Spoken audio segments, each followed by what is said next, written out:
자빈야담을 찾아주셔서 감사합니다. 항상 건강하시고 좋은 일만 가득하시길 기원할게요. 지금 구독하시고 바로 오늘의 야담 들어보도록 하시지요. 옛날 옛적 한양 도성 안에 이름난 명문가가 있었습니다.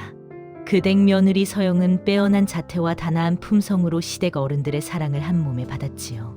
남편 또한 다정하고 고든 선비였으니 서영의 삶은 덜 나위 없이 평화로웠습니다. 그러나 행복은 오래가지 못했습니다. 어느 봄날 남편이 갑작스레 피를 토하며 쓰러졌습니다. 의원은 독살이라 진단했고 관아에서 포졸들이 들이닥쳤지요. 서영은 영문도 모른 채 남편을 죽인 살인자라는 누명을 쓰고 말았습니다. 저는 결코 그런 짓을 하지 않았사옵니다. 서영이 아무리 울부짖어도 소용없었습니다. 현감 조대감은 서영의 호소를 귀담아 듣지 않았지요. 아니, 들을 생각조차 없었습니다. 이 모든 일의 배우가 바로 조대감 자신이었기 때문입니다.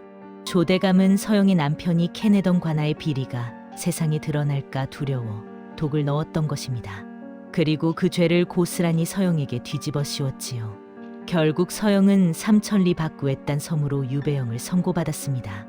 차가운 쇠사슬에 묶인 채 포졸들에게 끌려 한양을 떠나던 날, 서영은 이를 악물었습니다. 반드시 살아남아 남편의 원한을 갚으리라 다짐하면서 말이지요. 유배길은 그야말로 생지옥이었습니다. 포졸들은 죄인이라는 이유로 서영을 짐승처럼 대했습니다. 제대로 된 식사는커녕 물 한 모금조차 제때 주지 않았지요. 2년이 한양에서 잘나셨다더니 꼴 좀 보소. 포졸 하나가 서영의 턱을 손가락으로 치켜 올리며 비웃었습니다. 서영의 얼굴이 사색이 되었지만 감히 대꾸할 수 없었습니다. 발이 부르트고 피가 맺혀도 쉬어갈 수 없었습니다. 넘어지면 채찍이 등을 갈랐지요. 밤이면 포졸들의 음탕한 눈길이 서영의 몸을 훑었습니다. 서영은 잠들지 못하고 칼날같이 곤두선 신경으로 밤을 지새워야 했습니다. 차라리 혀를 깨물고 죽을까. 서영은 수차례 그런 생각을 했습니다. 그러나 그때마다 남편의 원통한 얼굴이 떠올랐지요. 당신이 죽으면 진실은 영영 묻히고 맙니다. 서영은 손톱이 살을 파고들도록 주먹을 쥐었습니다. 이 치욕을 견디고 반드시 살아남으리라. 그리하여 조대감의 목에 칼을 겨누리라. 그 일념 하나로 서영은 지옥 같은 유배기를 버텨나갔습니다. 열흘쯤 걸었을 무렵 일행은 흑산 고개에 접어들었습니다. 흑산은 이름처럼 검푸른 숲이 하늘을 가릴 만큼 우거진 험준한 산이었지요. 뱀처럼 구불구불한 산길은 한 치 앞도 보이지 않았습니다. 그때 하늘이 갑자기 어두워지더니 천둥이 울리기 시작했습니다. 굵은 빗방울이 후두둑 떨어지더니 이내 장대비가 쏟아졌지요. 산길은 삽시간에 진흙탕이 되었습니다. 이런 젠장. 어서 주막을 찾아. 포졸들은 허둥대며 앞을 서둘렀습니다. 그러나 아무리 달려도 주막은 보이지 않았지요. 그 순간이었습니다. 숲속 어딘가에서 짐승의 울음소리가 울려 퍼졌습니다. 늑대인지 호랑이인지 분간할 수 없는 섬뜩한 소리였지요. 포졸들의 얼굴이 하얗게 질렸습니다. 그리고 빗줄기 사이로 검은 그림자들이 하나둘 모습을 드러내기 시작했습니다. 그림자들은 소리 없이 호송행렬을 에워싸고 있었지요. 산적이다. 포졸의 비명 소리가 빗소리를 찢었습니다. 그림자들이 일제히 뛰쳐나왔습니다. 번개가 번쩍이는 순간 드러난 그들의 모습은 흉폭한 산적물이었지요. 선두에 선 산에는 칠척 장신의 벼락 맞은 소나무처럼 우람한 체구를 지녔습니다. 검은 두건 아래로 드러난 눈빛은 날카로운 칼날처럼 빛났지요. 흑산의 주인이라 불리는 산적 두목, 장산이었습니다. 내려놓지 못할까. 장산이 우레 같은 목소리로 외치자 부하들이 일제히 칼을 빼들었습니다. 포졸들은 혼비백산했습니다. 칼을 빼들기는커녕 짐짝을 팽개치고 도망치기 바빴지요. 저항하던 몇몇은 산적들의 칼에 쓰러졌습니다. 서영은 가마 안에 갇힌 채 온몸이 얼어붙었습니다. 바깥에서 들려오는 비명소리와 칼 부딪히는 소리가 공포를 더했지요. 쿵! 가마 문이 거칠게 열렸습니다. 서영은 숨이 멎는 듯 했습니다. 빗물에 젖은 장산의 얼굴이 코앞에 있었지요. 두 사람의 눈이 마주쳤습니다. 장산의 눈동자에 묘한 빛이 스쳤습니다. 서영의 핏기 없는 얼굴, 쇠사슬에 묶인 가녀린 손목, 그리고 두려움 속에서도 꺾이지 않는 눈빛을 장사는 가만히 바라보았지요. 여기서 뭘 하는 거지? 장산이 낮은 목소리로 물었습니다. 서영은 대답할 수 없었습니다. 공포로 목이 막혀버렸기 때문이지요. 장사는 서영의 손목에 채워진 쇠사슬을 칼로 끊었습니다.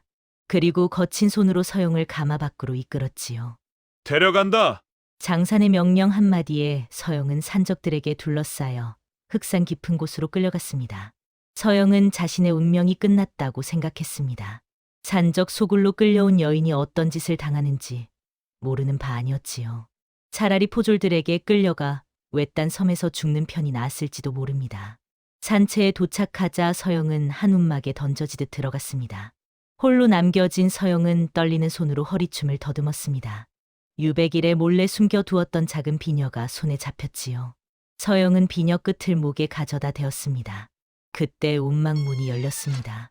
장산이 무언가를 들고 들어섰지요. 서영의 손에 들린 비녀를 본 장산이 굳은 표정을 지었습니다.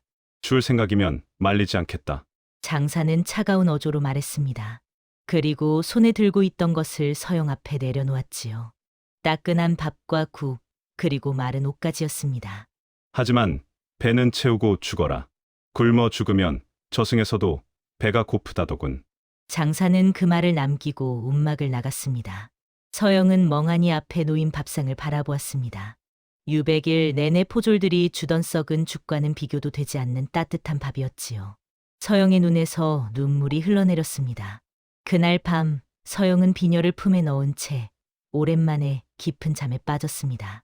다음 날 눈을 뜬 서영은 자신의 눈을 의심했습니다. 산적 소굴이라 생각했던 산채는 전혀 다른 모습이었기 때문이지요. 움막 밖으로 나선 서영의 눈앞에 펼쳐진 것은 평화로운 마을 풍경이었습니다. 안악들이 빨래를 널고 아이들이 뛰어놀고 노인들이 햇볕을 쬐며 담소를 나누고 있었지요. 도적 소굴이라기보다는 깊은 산속에 숨은 작은 마을 같았습니다. 낭자, 일어나셨구려. 한 할머니가 다가와 서영에게 따뜻한 미소를 건넸습니다. 여기가 어디입니까? 서영이 더듬거리며 묻자 할머니는 빙그레 웃었지요. 우리가 사는 곳이지요. 세상에서 버림받은 자들이 모여 서로 의지하며 사는 곳이랍니다. 할머니의 말에 서영은 고개를 갸웃거렸습니다. 알고 보니 이곳에 모인 사람들은 탐관오리에게 땅을 빼앗기고 쫓겨난 농민들, 흉년에 굶어 죽기 직전에 도망쳐온 유민들, 억울한 누명을 쓰고 관가를 피해 숨어든 자들이었지요. 장산이라는 분이 우리를 거두어 주셨지요. 저 양반 아니었으면 우리 모두 진작에 굶어 죽었을 겁니다. 할머니는 장산을 두목이 아닌 은인이라 불렀습니다. 서영은 천천히 산채를 둘러보았습니다. 산적들이 약탈해온 물건이 쌓여 있을 줄 알았건만 보이는 것은 소박한 농기구와 길쌈 도구뿐이었지요. 서영의 마음 한구석에서 무언가가 흔들리기 시작했습니다. 며칠 뒤 서영은 산채의 노인으로부터 장산의 과거를 듣게 되었습니다. 두목께서는 본래 한양에 이름난 무반 가문 자제셨지요. 노인의 이야기는 이러했습니다. 장사는 어린 나이에 무가의 장원 급제한 수제였습니다. 장래가 촉망되는 젊은 무관이었지요. 그러나 장산의 아버지가 조정의 간신배들이 꾸미는 영모에 반대하다 모함을 받았습니다. 멸문지화였습니다. 장산의 부모와 형제들은 모두 처형당했고 장산만이 간신히 목숨을 건져 산으로 도망쳤지요. 그때 장산의 나이 겨우 19이었습니다. 그 뒤로 두목께서는 이 산에서 뜻을 같이 아는 이들을 모아 의적 노릇을 하고 계시지요. 탐과 놀이의 곳간을 털어 굶주린 백성들에게 나누어 주시고 억울한 이들의 원한을 갚아 주시지요. 노인의 눈시울이 붉어졌습니다. 우리 같은 버림받은 목숨들에게 두목은 하늘이나 다름없습니다. 서영은 가슴이 먹먹해졌습니다. 명문가 자제에서 산적 두목으로 장산의 삶은 서영의 삶과 너무나 닮아 있었지요. 높은 곳에서 떨어져 바닥을 기어야 했던 고통, 억울함을 호소할 곳 없는 절망, 그리고 그 속에서도 꺾이지 않으려는 의지. 서영은 장산에게서 자신의 모습을 보았습니다. 그날 밤 서영은 움막 밖에 홀로 앉아 달을 바라보았습니다. 어디선가 장산이 다가와 서영의 곁에 말없이 앉았지요. 두 사람은 한참 동안 아무 말 없이 같은 달을 바라보았습니다. 묻지 않으시는군요. 서영이 먼저 입을 열었습니다. 무엇을? 제가 무슨 죄를 지었는지요. 장산은 고개를 저었습니다. 알고 싶지 않아서가 아니오. 당신이 말하고 싶을 때 말해주면 돼요. 그 한마디에 서영의 마음이 무너져 내렸습니다. 유백일 내내 서영을 짐승 취급하던 포졸들. 서영의 말은 듣지도 않고 죄를 뒤집어 씌운 관아, 남편이 죽자마자 등을 돌린 시댁 식구들. 그 누구도 서영의 이야기를 들으려 하지 않았습니다. 그런데 이 거친 산적 두목은 서영이 말하고 싶을 때까지 기다려주겠다 했습니다. 서영의 눈에서 눈물이 흘러내렸습니다. 그리고 서영은 입을 열었지요. 남편의 죽음부터 조대감의 모함까지 서영은 그동안 가슴에 묻어두었던 이야기를 쏟아냈습니다. 장사는 끝까지 말없이 들었습니다. 이야기가 끝나자 장산의 주먹이 부르르 떨렸습니다. 조대감이라 했소? 네, 반드시 갚아주리다. 장산의 낮은 목소리에 서늘한 기운이 서렸습니다. 당신은 이제 내가 지키겠소. 하늘이 두 쪽이 나도 당신에게 손끝 하나 대지 못하게 하리다. 서영은 아무 말도 할 수 없었습니다. 다만 흐르는 눈물로 대답을 대신했지요. 그날 이후 서영의 삶은 달라지기 시작했습니다. 서영은 본래 명문가 규수답게 의술의 조예가 있었습니다. 어릴 적 병약했던 동생을 돌보며 어깨 너머로 익힌 것이 제법 실력이 되었지요. 어느 날 산적 하나가 약초를 캐다 독사에 물려왔습니다. 산채에는 변변한 의원이 없었지요. 제가 보겠습니다. 서영이 나섰습니다. 서영은 침착하게 상처 부위를 살피고 독을 빼내고 약초를 다려 먹였습니다. 덕분에 산적은 목숨을 건졌지요. 이 소문은 삽시간에 퍼졌습니다. 이후 서영은 다친 산적들과 병든 아이들을 치료하기 시작했습니다. 처음에는 양반집 규수라며 경계하던 산채 사람들도 서영의 헌신적인 모습에 마음을 열었지요. 작은 마님께서 우리 아이를 살려주셨어요. 아낙네들이 감사의 눈물을 흘리며 서영의 손을 잡았습니다. 작은 마님. 어느새 산채 사람들은 서영을 그렇게 부르기 시작했습니다. 처음에는 쑥스러워하던 서영도 이내 그 호칭이 익숙해졌지요. 서영은 약초를 캐러 산에 오르고 아픈 이들을 돌보고 아이들에게 글을 가르쳤습니다. 산채 사람들은 서영을 가족처럼 따랐지요. 장사는 그런 서영을 멀찍이서 지켜보았습니다. 장산의 눈가에 처음 보는 부드러운 빛이 어리기 시작했지요. 봄이 왔습니다.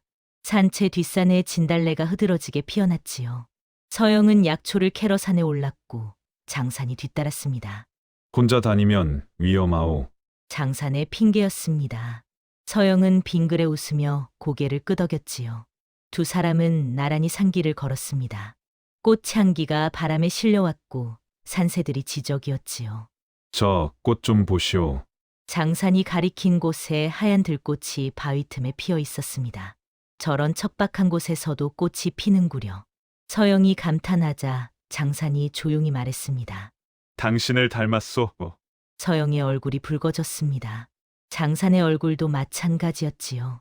그날 밤 장산은 서영에게 무언가를 내밀었습니다. 나무를 깎아 만든 작은 빗이었지요. 투박했지만 정성이 느껴지는 빗이었습니다. 솜씨가 서투르오. 장산이 머쓱하게 말했습니다. 서영은 빗을 가슴에 품었지요. 평생 간직하겠습니다. 서영의 목소리가 떨렸습니다. 다음 날 서영은 밤새 장산에 해진 옷을 기워주었습니다. 한 땀 한 땀 정성을 담은 바느질이었지요. 장산이 옷을 받아들고 한참 동안 말없이 바라보았습니다. 그리고 두 사람의 눈이 마주쳤습니다. 봄바람이 살랑살랑 불어왔습니다. 진달래 향기가 두 사람을 감싸 안았지요. 장산이 조심스럽게 서영의 손을 잡았습니다. 서영은 그 손을 뿌리치지 않았지요. 두 사람의 마음에 꽃이 피어났습니다. 진달래보다 붉고 들꽃보다 향기로운 연정의 꽃이 말이지요. 그 밤 달빛이 유난히 밝았습니다. 장산의 옥막에서 촛불이 흔들리다 이내 꺼졌지요. 봄밤의 바람은 두 사람의 비밀을 품은 채 조용히 산채를 감싸 안았습니다. 그러나 평화는 오래가지 못했습니다. 유배 가던 죄인이 사라졌다는 소식이 관아에 전해진 것이지요. 조대감은 벌컥 화를 냈습니다. 뭐라고? 죄인을 놓쳤다고? 살아남은 포졸이 바닥에 엎드려 용서를 빌었습니다. 흑산 산적들의 습격을 받아 어찌할 도리가 없었사옵니다. 조대감의 얼굴이 시뻘겋게 달아올랐습니다. 서영이 살아있다면 남편이 캐낸 비리 증거가 세상에 드러날 수도 있었지요. 당장 토벌대를 조직하라. 조대감은 이를 갈며 명령했습니다. 흑산을 샅샅이 뒤져서 그년을 찾아오너라. 산적놈들은 모조리 죽여도 좋다. 조대감의 눈에 도끼가 서렸습니다. 단순히 서영을 잡는 것만으로는 부족했지요. 이 기회에 산적들을 소탕하여 조정의 공을 세우려는 흉계였습니다. 머지않아 관군들이 흑산 주변을 에워싸기 시작했습니다. 산으로 통하는 길목마다 초소가 세워지고 첩자들이 풀렸지요. 산체의 평화로운 나날에 먹구름이 들이우기 시작했습니다. 조대감은 비열한 자였습니다. 정면으로 흑산을 공격하기보다 교활한 방법을 택했지요. 조대감은 인근 마을 주민들을 볼모로 잡기 시작했습니다. 산적 두목 장산이 내려오지 않으면 이 마을을 불태우겠다. 관군들이 마을 어귀에 불을 질렀습니다. 안악들의 비명과 아이들의 울음소리가 산까지 들려왔지요. 두목, 마을 사람들이 위험합니다. 척후가 숨이 넘어갈 듯 보고했습니다. 장산의 얼굴이 굳어졌습니다. 산채 사람들 중 상당수는 저 마을에 친척과 지인이 있었지요. 비겁한 놈. 장산이 주먹으로 나무를 쳤습니다. 굵은 나무가 흔들렸지요. 이어서 조대감은 산으로 통하는 모든 길목을 봉쇄했습니다. 식량을 실어 나르던 상인들도 발이 묶였지요. 산채의 식량이 바닥나기 시작했습니다. 두목, 이러다가는 모두 굶어 죽습니다. 부하들의 얼굴에 그늘이 드리워졌습니다. 조대감의 올가미가 서서히 조여오고 있었습니다. 식량이 떨어지고 토벌대의 포위망이 좁혀오자 산채 내부에서도 동요가 일어났습니다. 두목, 한 가지 방도가 있습니다. 한 부하가 조심스럽게 입을 열었습니다. 저 여인을 내어주면 어떻겠습니까? 관아에서 원하는 것은 결국 저 여인 아닙니까? 다른 부하들도 고개를 끄덕였습니다. 맞습니다. 저 여인 하나 때문에 우리 모두가 죽게 생겼습니다. 여인을 내어주고 후일을 도모하는 것이 낫지 않겠습니까? 장산의 눈이 번뜩였습니다. 다시 한번 말해 보아라. 장산의 목소리는 낮았지만 칼날처럼 날카로웠습니다. 부하들이 움찔했지요. 저 여인은 내 사람이다. 내 사람을 적에게 내어주는 것은 내 목숨을 내어주는 것과 같다. 장산이 천천히 일어섰습니다. 다시는 그따위 소리를 입에 담지 마라. 담는 자는 내 손으로 목을 벨 것이다. 장산의 서슬퍼런 기세에 부하들이 고개를 숙였습니다. 죽더라도 함께 죽고 살더라도 함께 산다.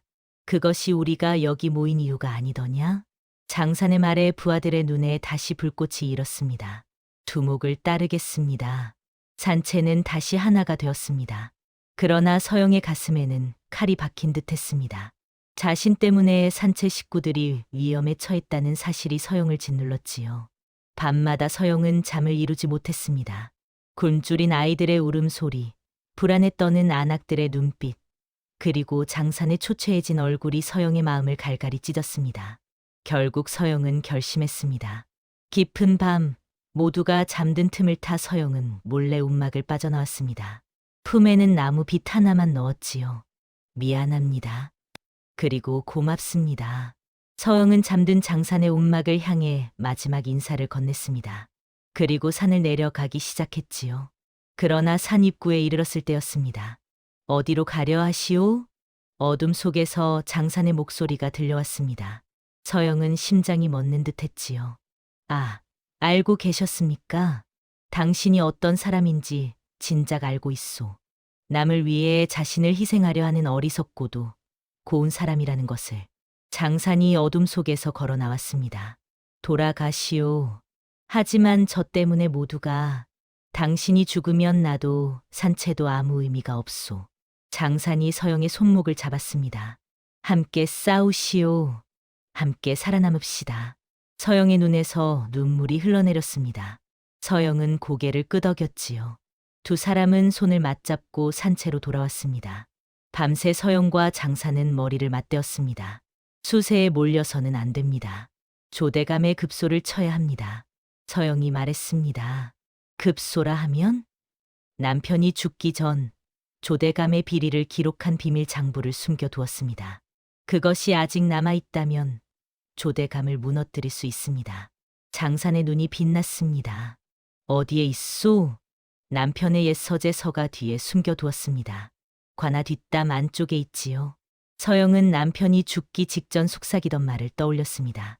만약 내가 죽거든 서재 서가 뒤를 찾아보시오. 그때는 무슨 뜻인지 몰랐지만 이제야 그 의미를 깨달았지요. 장사는 고개를 끄덕였습니다. 좋소. 특공대를 조직하여 관하로 잠입하겠소. 그날 밤부터 작전 준비가 시작되었습니다. 장사는 가장 날랜 부하 10명을 뽑아 특공대를 조직했지요. 서영은 관아의 구조를 상세히 그려주었습니다. 남편과 함께 살던 시절의 기억을 더듬어 담장의 높이, 경비병의 순찰로, 서재의 위치까지 빠짐없이 알려주었지요. 내일 밤, 달이 없을 때 움직이겠소. 장산이 선언했습니다. 산채의 긴장감이 감돌았지요. 다음 날 밤, 달빛 한 점 없는 캄캄한 밤이었습니다. 장산과 특공대원들이 관아를 향해 출발했습니다. 서영도 남장을 하고 뒤따랐지요. 위험하오. 여기서 기다리시오. 장부가 있는 곳은 저만 합니다. 저 없이는 찾을 수 없습니다. 서영의 완강한 고집에 장산도 물러섰습니다. 일행은 어둠을 틈타 관아에 접근했습니다. 서영이 알려준 대로 담장의 약한 부분을 넘어 안으로 침투했지요. 심장이 터질 것 같은 긴장감 속에서 일행은 서재를 향해 이동했습니다. 서영이 앞장서서 길을 안내했지요. 마침내 서재에 도착했습니다. 서영은 떨리는 손으로 서가 뒤를 더듬었습니다. 손끝에 무언가가 잡혔지요. 있습니다. 서영의 손에 먼지 묻은 장부가 들려 있었습니다. 그 순간이었습니다. 쨍그랑! 창문이 깨지는 소리와 함께 횃불빛이 서재를 환하게 밝혔습니다. 꼼짝 마라. 사방에서 관군들이 쏟아져 나왔습니다. 이미 서재를 에워싼 관군의 수는 100여 명이 넘었지요. 함정이었습니다. 조대감이 비열하게 웃으며 모습을 드러냈습니다. 오래 기다렸다, 장산. 조대감의 눈이 번뜩였습니다. 내년이 이 장부를 찾으러 올 줄 알고 있었다. 애초부터 이곳에 미끼를 놓아두었지. 서영의 얼굴이 새하얗게 질렸습니다. 모든 것이 조대감의 계략이었던 것이지요. 다 죽여라. 조대감의 명령이 떨어지자 관군들이 일제히 칼을 빼들었습니다. 장산이 서영을 등 뒤로 밀었습니다. 내 뒤에 있으시오. 장산의 칼이 번개처럼 허공을 갈랐습니다. 덤벼드는 관군들이 하나둘 쓰러졌지요. 그러나 수가 너무 많았습니다. 특공대원들이 하나씩 쓰러지기 시작했습니다. 장산의 어깨를 칼날이 스쳤습니다. 붉은 피가 흘러내렸지만 장산은 이를 악물고 싸웠지요. 어서 가시오. 장산이 외쳤습니다. 하지만 당신은 나는 괜찮소. 장부를 가지고 어서 이곳을 빠져나가시오. 살아남아야 조대감을 무너뜨릴 수 있소. 장산이 서영을 창가로 밀었습니다. 살아남으시오. 반드시 살아남으시오. 장산의 눈에 눈물이 맺혔습니다. 서영도 울고 있었지요. 당신도 반드시 살아남으시오. 약속하시오. 약속하오. 장산이 희미하게 웃었습니다. 그리고 몸을 돌려 관군들에게 돌진했지요. 서영은 이를 악물고 창문을 넘어 어둠 속으로 사라졌습니다. 장산은 홀로 남아 관군들과 맞섰습니다. 10명, 20명, 30명을 베어 넘겼지요. 그러나 상처가 쌓여갔습니다. 허벅지를 칼이 스쳤습니다. 옆구리에 창이 스쳤습니다. 피가 비처럼 흘러내렸지요. 그래도 장사는 쓰러지지 않았습니다. 죽여라. 저놈을 죽여. 조대감이 발을 굴렀습니다. 그때였습니다. 관아 밖에서 웅성거리는 소리가 들려왔습니다. 이어서 횃불빛이 하나둘 나타나기 시작했지요. 저게 뭐냐? 조대감이 고개를 돌렸습니다.